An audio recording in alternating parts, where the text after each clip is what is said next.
আসসালামু আলাইকুম দর্শক, চাঁপাইনবাবগঞ্জ তিলকচাঁদপুর যে গোসল করার একটি ঘাট আছে, সেখানে যে দেখতে পাচ্ছেন একটা অজ্ঞাত লাশ পড়ে আছে এবং এখানে যে এখানকার এলাকাবাসী আছে তারা সকলেই এই লাশটির পাশে এই লাশটিকে নিয়ে আসে এবং এই লাশটি কোথাকার এখন পর্যন্ত কিন্তু কেউ আর ভেরিফিকেশন করতে পারেনি, তার আইডেন্টি ভেরিফিকেশন করা সম্ভব হয়নি। তো দর্শক, আমি ভেরিফিকেশনের স্বার্থে আমি লাশটিকে হালকাভাবে মুখটিকে দেখানোর চেষ্টা করছি। এই যে দেখতে পাচ্ছেন যে যে গোসল করতে এসে কিন্তু সম্ভবত এই অজ্ঞাত ব্যক্তি এখানে মারা গেছে।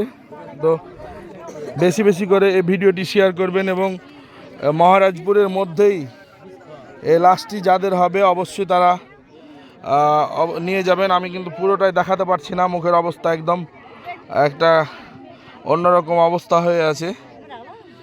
তো ভিডিওটি আপনারা একটু বেশি বেশি শেয়ার করবেন, যারা মহারাজপুরের ভাইয়েরা আছেন তারা প্লিজ এই ভিডিওটি একটু বেশি শেয়ার করবেন এবং এই লাশটির পরিবারকে খুঁজে পেতে আপনারা সকলে সহযোগিতা করবেন।